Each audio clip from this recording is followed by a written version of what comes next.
Good morning. Good morning. It's good to be here in the house of God and be able to think and study on the Lord's Supper and the time of the season that's going to be happening. I wanted to narrow my thinking into one day in particular, but it's a little hard to not tell something of before and after on the one day. But there's a number of charts around that are very interesting. This one here, somebody could write and ask for, and we can reproduce this either in 14-inch paper or in 8.5 by 11, or just on your tablets and on your emails. And charts of what happened each day at the time of Jesus' death. And actually, this follows. It's interesting. This year, the Lord's Supper was on Tuesday night, which was when Jesus ate it in his day on Tuesday night, as Wednesday was the high day. But all night they went through the problem of justice and judgment and sentencing and all of that sort of thing. And then he was killed Wednesday afternoon, and evening was afternoon was when he died. And then you have the 3 days and 3 nights, which is on here. You'd have Thursday night, that side, because night becomes first. And then the day, the evening and morning were the first day. Evening comes first, night comes first, and then the day. So you'd have the Wednesday night, Thursday night, and Friday night, which is days before. So you'd have Thursday in the daytime, Friday in the daytime, Saturday in the daytime. The night part was already spoken of. It's the day before. The 24 hours period starts with the night and then the day. So then 3 days and 3 nights, Jesus was in the grave. And Saturday afternoon would be the end of the 72 hours. And he came out of the grave late Saturday afternoon, and the sun was setting. The beginning of the first day of the week, when the sun was setting Saturday afternoon. Okay, that's a lot of information to process all in one go. But it helps if you have this kind of a chart to get you through some of those things, and similar charts. I don't even know if I put that in here. Probably I didn't. But there's all kinds of charts and things that you can look at. I remember one that's got a yellow page and red on it. I don't think I put it in here. I did. I did. So this could be reproduced as well. You can see the night first, and then the day, and the night, and then the day, and the night, and the day, and the night, and the day, to tell what was happening each day. And that's what this is as well. It's also in Brother Wesley Walker's book, similar crafting of the page, and the dark area is grayed so that you can see where the night was. So in the 24-hour period of, say, Thursday, you have the light part, and you say, oh, that's easy to, there's the gray over there. Yep, that's the evening first, the night first, and then the day. And then you can see exactly Friday afternoon what was happening. So I know I got more than I need here, but that might help us to go through some of this. There's also charts in some Bibles, like this sort of a chart. And it's a chronological Bible. So you have Matthew, Mark, Luke, and John. On each statement of what was happening this day and that day and that day and that day, you have Matthew, Mark, Luke, and John. And sometimes John didn't mention this, or Matthew, Mark, and Luke didn't mention about the foot washing, but John did. And it'll show you in those charts. Everybody can get those fairly easily. They're available, or you can ask for them. And those are blessings to have, to be able to coordinate some of the faster thinking, whatever. You can take it down a notch and follow those things. So let me see what else I've been thinking on and directing this.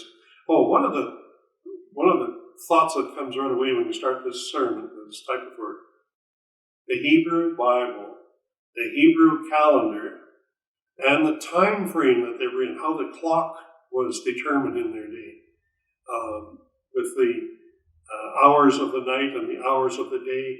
Jesus said there's 12 hours in the day, and so on. And the night is past, and so on.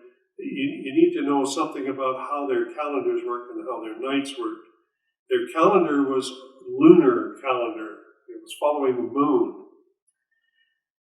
So with the moon coming around every so often, they had to determine what God said to them in when they were going to come out of Egypt. So it's in Exodus.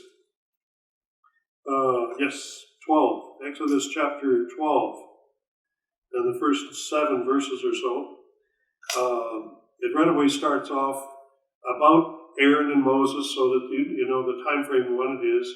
And then the second verse says, "This month shall be unto you the beginning of months, and it shall be the first month of the year to you." So God set this up. They'd already been doing these things for years and years and following the moon and so on. And so he said, okay, this is how it's going to work from now on. Well, the new moon, when you think of new moon, you think, oh boy, maybe that's the full moon. No, it's the other way around. When the sun is setting in the west, that direction for us here,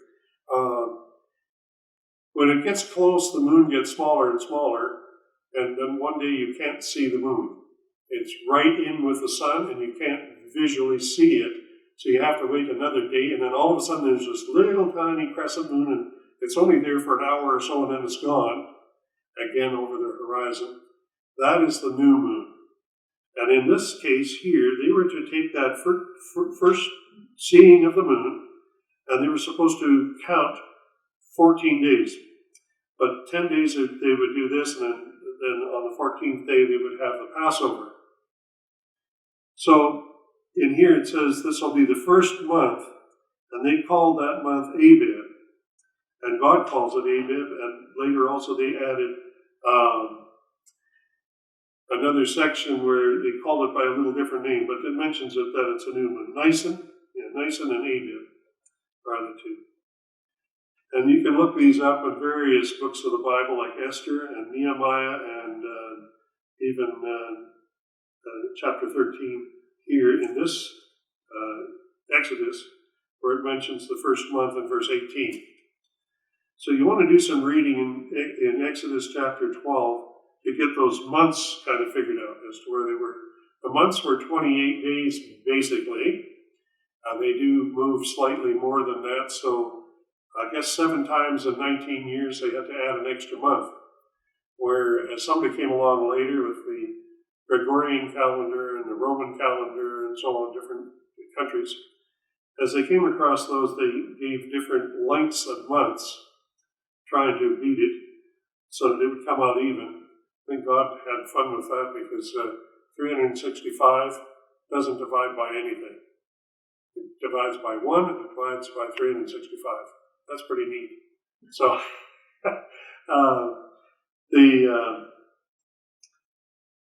the setup of this was they were to get the congregation together and to pick out a lamb, keep it for 10 days, and if the lamb was still in good health and so on, then they would keep it till the 14th day and kill it in the evening. That's down in verse 6. Verse 6, on the 14th day they were to kill it in that evening. So the Passover here was to protect them from the death, we sometimes refer to it as death angel, but it was God's messenger that was destroying the Egyptian firstborn, and it was not going to happen to the Hebrew people. So they were very concerned about the date, to hang on to that date and keep it safe all the years from then all the way through, hundreds of years. They kept that date. And so when Jesus was here, he was looking for the Passover. And on such and such a day, the Passover was arriving, and they had to make ready for the Passover, the eating of the lamb, the bitter herbs and things. But while they were doing that, he started a new process for us. So I want to get to that. But just in a moment here, I'm going to make sure I catch up with what I was saying. Calendar is a big thing. Oh, the hours of the day. They didn't have the grandfather's clock or so on. They did with candles or with sundials and so on to do the daylight hours. And even at Jesus' time, they were using candles mainly. Certain diameter, certain length, certain kind of wick, certain content of the wax would cause it to burn that much per hour. so that you can figure out what is the first 4 hours of the night and the second 4 hours, the first watch and the second watch and so on of the night. So when you're reading in the New Testament and you're reading about timings of the day and timings of the night, think of those things. Also, the lamb being killed, I talked about that. For hundreds of years they were doing this. The 24 hours in a day from sundown to the following sundown is 24 hours. You've got the night part and the day part, but it's still 24 hours because that is to do with the Earth's rotation around the sun and the rotation of the Earth as well for the 24 hours, but also the place in the, if you have the sun here and the Earth going around, things change for the year. Okay, so not a big problem. Just got to think what it was like in their day. Put ourselves there. You'll be looking at things with the disciples and so on in Matthew, Mark, Luke, and John, which I wrote myself a note here. The emblems, when the emblems were taken and what it was looking like. So I guess I could do that first here because I will move on to a little different thought later. But if you look in Matthew 26,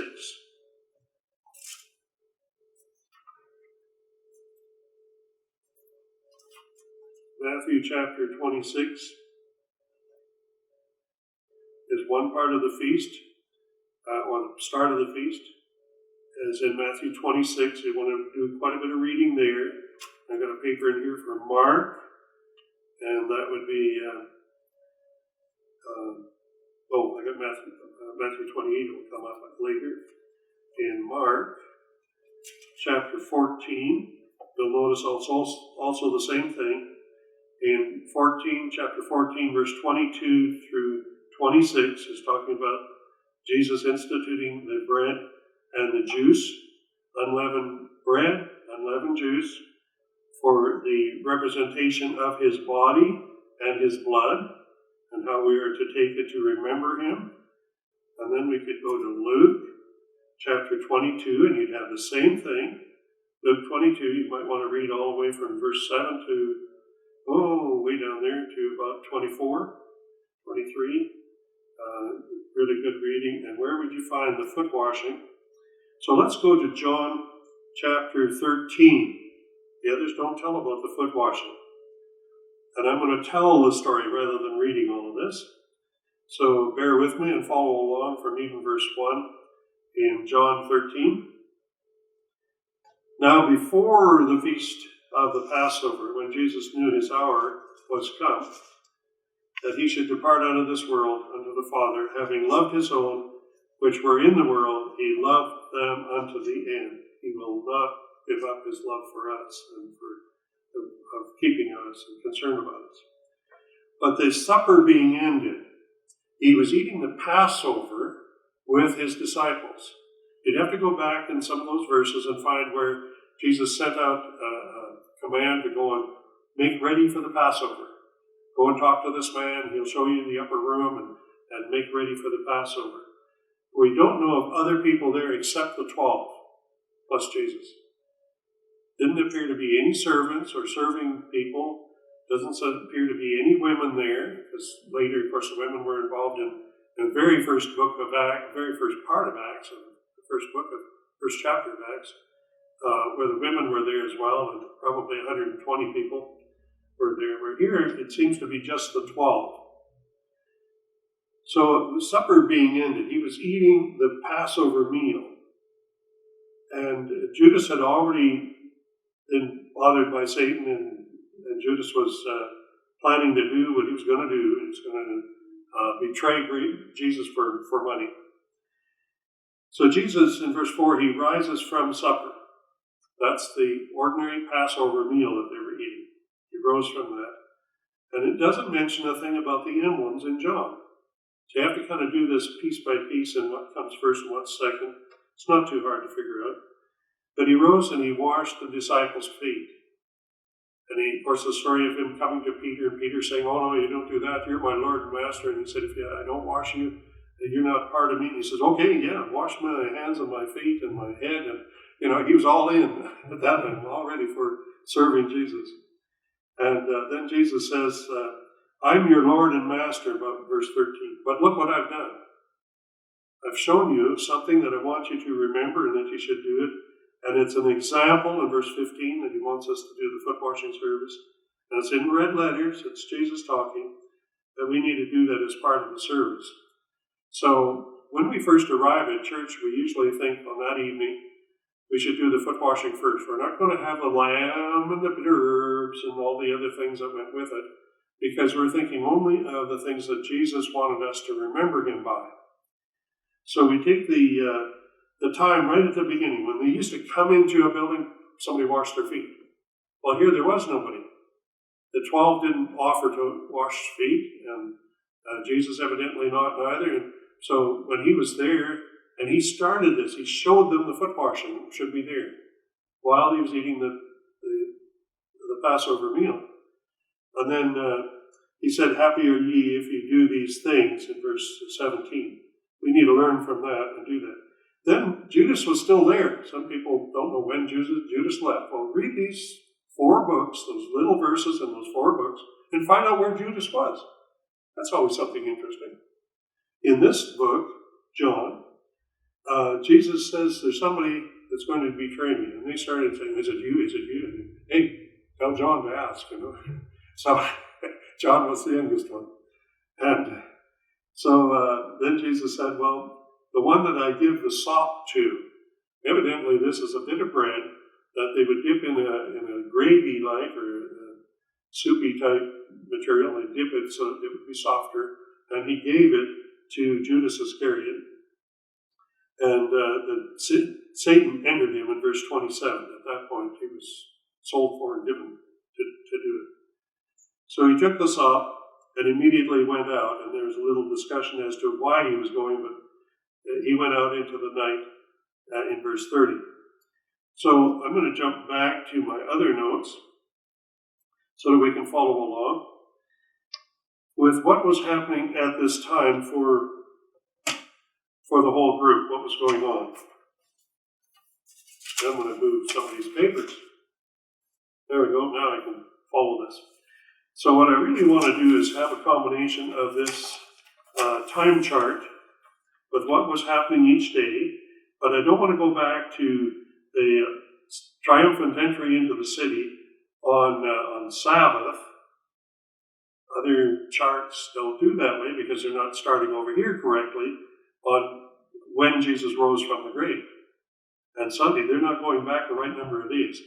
So if you took the scriptures and looked up these verses, which I can't take that much time right now, you would walk back and find out that the triumphant entry into the city was on Sabbath. Wow, that makes sense. For the king to enter the Jerusalem on the Sabbath day.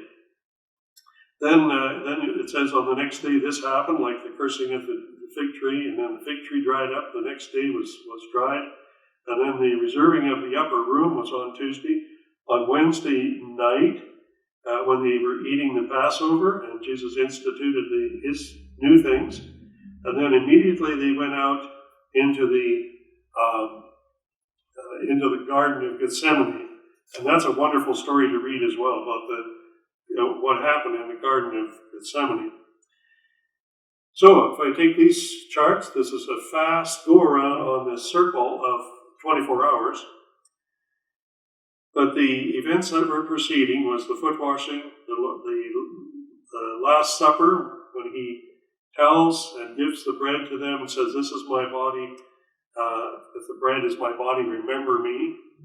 And then he took the cup and gave them the juice, and he said, remember me. This is the blood of the New Testament. Then they went out to the Garden of Gethsemane, and it wasn't long. You can read about the prayers where Jesus' blood, his sweat was so large it was like blood. The viscosity of the two, I guess, water is pretty thin, the viscosity of one, and the blood is heavier. This water was heavier. I don't know, the Bible doesn't say that he bled from his pores, sweat pores. Some think he did. Well, leave it up to them, whichever. It was serious. That's the thought that we need to get on. that it was very serious to Jesus, and it was a serious act to die for the sins of mankind. Then Jesus was arrested. There's a whole good story about that, about Peter trying to save Jesus and Jesus having to heal a boy in front of everybody. The servant gets healed. And they still go on with their same stuff that they were doing instead of saying, this is the Messiah. Isn't the situation different than a standard person that's been bad? No, they didn't get that. So Jesus was taken to the high priest, Caiaphas, and was tried there, you might say, and then he was sent over to Pilate in Mark 15 and Luke and so on. He was the Roman governor, and he decides, no, I don't really want to do this. Somewhere along the way, you'd find that verse where his wife tells him, leave this guy alone. I've had dreams about this. You leave him alone. Anyway, he sends him over to Herod. He's got an excuse that Herod's in town, and he's really the overseer over this bigger area. He's a governor as well. And he said, I'll give him to Herod. Well, that's in Luke 23. So Herod didn't want part of this neither. He's, I'm on vacation or something. Let me out of here. Anyway, he decides that he doesn't want to be bothered with this. I'm going to send him back to Pilate. So in Luke 23, he gets sent back to Pilate. And Pilate tries and tries to get Jesus off. He said he's done nothing wrong. He has a communication with Jesus, and he thinks maybe if I beat him and bring him out, and he's been beaten, maybe then they'll let him off, they'll let him go. And the challenge was, well, do you want Barabbas? Somebody's supposed to be let loose from prison in these days. Do you want Barabbas? Or do you want Jesus? Oh, we want Barabbas. Let Barabbas be set free. And, well, what are you going to do with him? Well, crucify him. Oh, and they all started hollering, crucify him. So Jesus is sentenced in Luke 23, verse 23. That's 23. It's kind of neat to know. And read the 24th verse there as well. But Jesus is sentenced, and then he's led to Calvary after a whole story there of him being beaten and mocked by the military, and that he could hardly walk, I guess, and they saw that he couldn't carry the cross. And he's done without food for hours and hours now, and no water. He's pretty spent. So they saw this Simon of Cyrene. They compelled him to carry Jesus' cross for him. That's in Matthew 27 and Mark 15.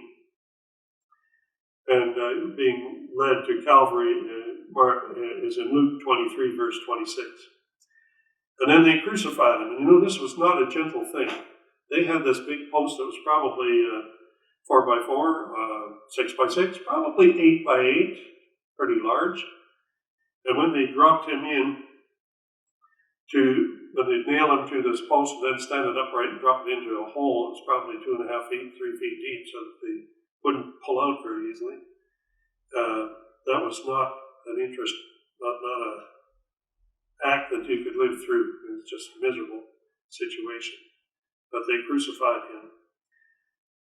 And that was somewhere around 9 in the morning by this time. 9 in the morning. Oh, did I get to 9 a.m. that he was crucified at 9 a.m.?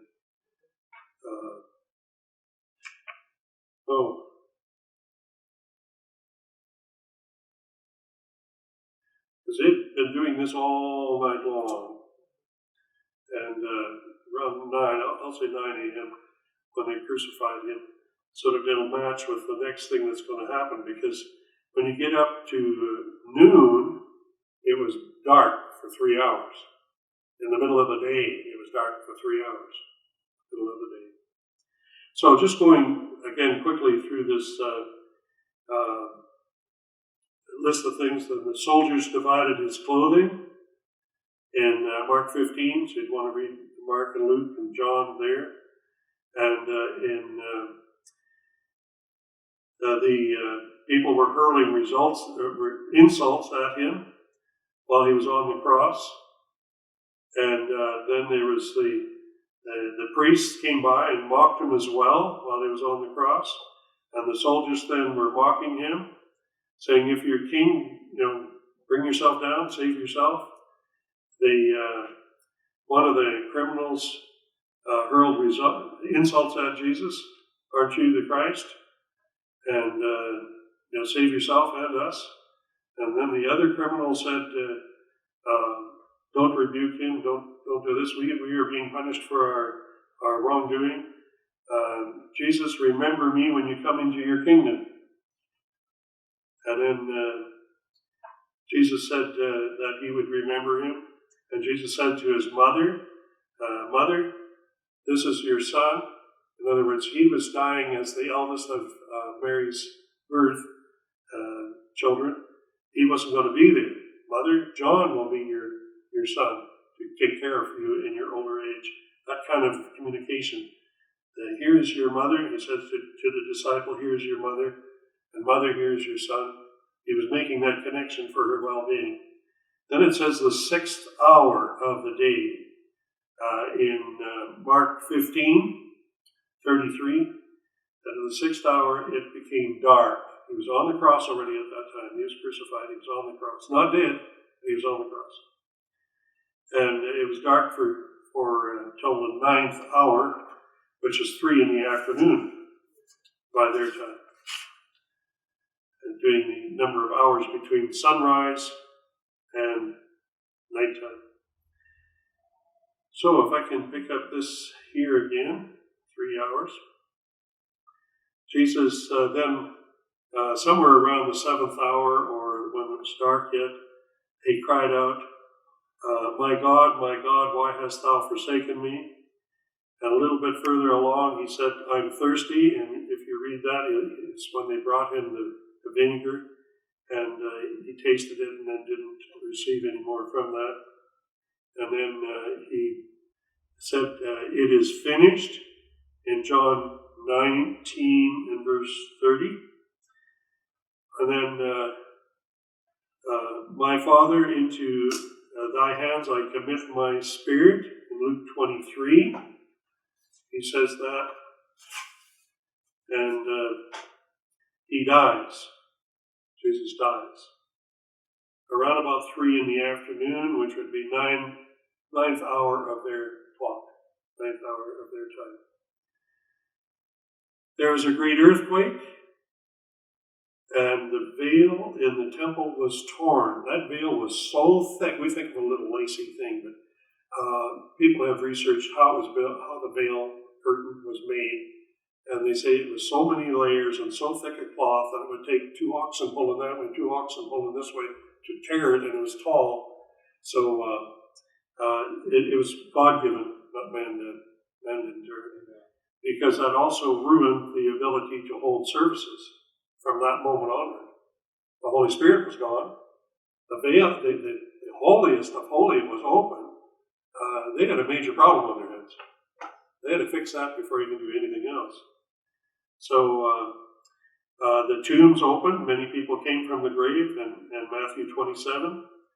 The centurion was just, whoa, what's happened here? He says, surely this man was the Son of God.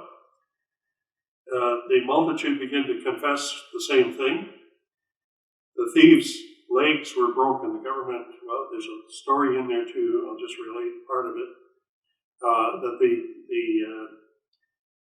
the authorities of the church went to the government, the Roman government, and said, this guy said that in 3 days and 3 nights he's going to leave, he's going to escape, and he's going to rise again. He said, let's not let the disciples pull a trick on us and steal his body. So they asked for a guard to watch over the body and the gravesite, and they made that arrangement that it would be guarded. But when they came then, the government said, the church was asking, the church leaders were asking that these bodies don't stay on the cross during the high day Sabbath, which would start at sundown. Don't let these bodies stay here on the cross. We want them removed. So they came and broke the legs of the thieves, because That way they would die. They couldn't push themselves up and get air in their lungs. They were going to bleed more, the pain, they'd pass out, and then they'd just suffocate and die. So that was actually merciful if you look at it that way. And they came to Jesus and were going to do the same thing. But the Bible says, oh no, you don't break a bone of this. The Old Testament prophecies, don't break a bone of his. So they speared him in the side, and he didn't jump and wiggle. And he was dead. And out of his body came water and blood, which is unusual. This was a special meaning that was. Okay, so then the burial had it happen, so they quickly got them down off of the cross. Whatever they did with the thieves, might have just thrown them over the hill because that was the garbage dump there anyway. But for Jesus, they talked about Joseph of Arimathea, and the other person came with blankets or cloths and wrapped them up and took them and put them into a tomb and secured it with a government guard and with a seal from the government so that nobody could steal away his body and say that he arose. But that didn't hold Jesus back. So 3 days and 3 nights go by. If I look at this chart very quickly here so that I don't run too long. But after he was crucified and put into the tomb, on Wednesday afternoon before sundown, he hurried to get him into the grave before that sun went down, because otherwise they would be doing work on the high day, just at the sundown change to the next day. So you have the night first, and then the day on Thursday. That's the first day for Jesus being in the tomb, and that was the high day Sabbath. Look that up, John 19:31. And then also the Friday came, night first, and then the day, and he was in the tomb. The women were preparing the spices because they couldn't buy them on the high day, and you don't buy them before the person dies. I mean, that doesn't make sense. But they couldn't buy them on the high day, so they bought them on Friday and had to cook them, brew them down in order to get the juices and the brew to bring and pour on the body. But they did that on Friday. Then Friday night, our time, would be the night beginning the Sabbath at sundown on Friday, which would be the third day. So this would be a third night first, and then the third day on Friday. And then you go, on Friday night is the beginning of the third day. And Saturday, our Friday night is always confusing going back and forth, isn't it? Our Friday night was the night part of the third day to be in the tomb. There we go. Okay. And then Saturday in the daylight was the third day. And at night, what happens then? He's finished the 72 hours. Well, look at Matthew. Matthew 28. He was a mathematician and he knew how to keep numbers. Matthew 28.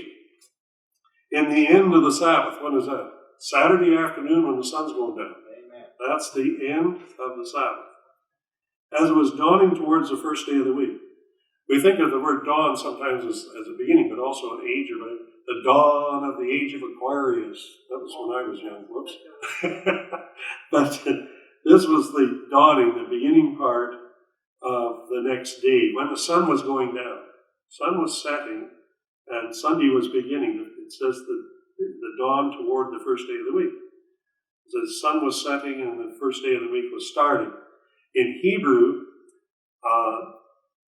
and Greek, if you look these up, I forget which now. Oh, that's not good. But it says in the end of the week. I guess that's Greek. End of the week, at the beginning of the next week. And they go, oh, now wait a minute. Are we in trouble? No, we're not. That's actually Saturday afternoon. Exactly the same thing. The end of this previous week ends when the Sabbath ends. And dawn is just meaning to begin of the next week. So that was Saturday evening when the sun was setting. Sunday was beginning. And what happened? Jesus was risen. Start reading this down, and the angel came and rolled back the stone. It doesn't say that's how Jesus got out. He didn't need to get out that way, right?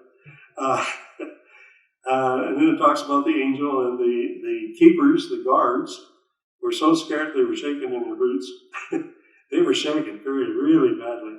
fell down like they were dead, in verse 4. And verse 5, the women were there to anoint the body and so on. The women were there.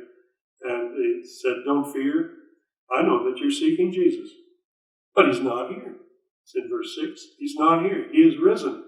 He didn't say, I just rolled a stone away so he could get out. He didn't need that at all. So it's come and see the place where the Lord lay. And then go quickly and tell the disciples, he is risen from the dead, and he's going to meet you all in Galilee area. And he said, run and tell the disciples. Well, these people ran back and forth, and you're thinking, how did they do it? Well, this was absolutely amazing miracle that had just happened. And I don't believe you, so I got to see for myself. So they would run up, and somebody else would run. And Peter ran, and John was able to run faster than he passed him by, and interesting stories to read about. And they looked, and he was gone. So, and when Jesus talked with Mary, he said, "Don't touch me. I haven't been to my Father yet." Interesting, very interesting. Later, he said, "Here, put your fingers in my hand. You want to see my side where they pierced me?" And they could handle him. They could touch him, and he was there for many days. So this is the miracle and the story of Jesus being raised from the tomb, and his Lord's Supper that he left us, the message that we would keep those days and come and talk about those days and talk about the eating of the bread that represented his body, the eating and the drinking of the juice that represented his blood, and remembering what he did for us, that he died on the cross for us, agonizing pain and horrible beatings and so on that he took for us. That was our punishment. We should have had that for the sins of ourselves. And Jesus took that punishment for us. Think on those things while you think of the Passover and the Lord's Supper and celebrating it this time of the year. May God bless you.